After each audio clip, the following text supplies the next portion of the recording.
প্রথম থেকেই 25 সালের জানুয়ারি থেকেই যে দাওয়াত খাইতেছি, সারাটা জীবন কি খেতে হবে? সারাটা জীবন না, সারা বছর মনে হয় খেতে হবে। মানে 25 সালে শুধু দাওয়াতের ওপর যাবে কি না জানি না। মানে বলে, অনেকে বলে যে 25 সালের প্রথম দিন যা করা হবে সারা বছর নাকি সেটাই হবে। তো এখানে 25 সালের প্রথম থেকে তো আমরা দাওয়াত খাচ্ছি, এখনও দাওয়াত শেষ হচ্ছে না। তো আলহামদুলিল্লাহ আজকে বিয়েটা সম্পূর্ণ হয়ে গেছে কালকে, তো আগামীকাল আজকে আমরা নিতে যাচ্ছি আমার ছোট্ট ভাবিকে, পিচ্ছি ভাবিকে। সবাই বলছিলাম, একটা ভিডিও ছাড়ছিলাম, তো অনেকে বলছিল যে এত পিচ্চি মেয়েকে বিয়ে দেয় গ্রামে, ভাই এগুলো মানে সচরাচর হয়। মানে পিচ্চি মেয়ে, বেশি পিচ্চি না, মোটামুটি একটু বয়স হইলে বিয়ে দেওয়া হয়।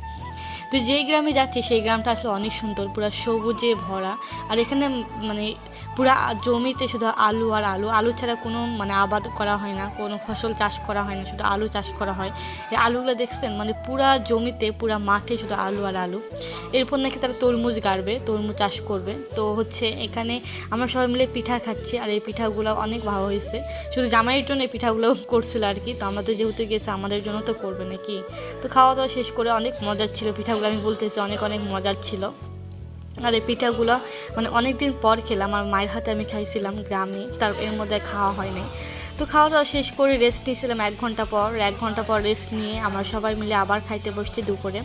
তো এখন প্রায় 3টা বাজে, তো 3টার দিকে খাওয়া দাওয়া করতেছি। আসার পর আমার পিঠা খাইছি। তো এখানে খাওয়া দাওয়া শেষ করে ভালো লাগতেছে না, মানে সারাটা দিন তো বাসায় থাকি, ভালো লাগে না। এই কারণে ভাবলাম একটু গ্রামটা ঘুরেই। আর আমাদের সাথে কেউ আসেনি, দুটো পিচ্ছি পিচ্ছি পোলাপান আসছে, আমার ভাগ্নি আসছে, এদেরকে নিয়ে ঘুরতেছি। আর এইগুলা স্মৃতিগুলা, এই চুলা, এই মাটির চুলা, বাচ্চা কাচ্চা খেলতেছে, কি যে সুন্দর।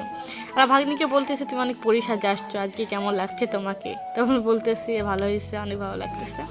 তো এখানে ভিডিওটা কেমন লাগে অবশ্যই সব কমেন্ট করবেন, বেশি বেশি করে শেয়ার করবেন, সাপোর্ট করবেন। আল্লাহ হাফেজ।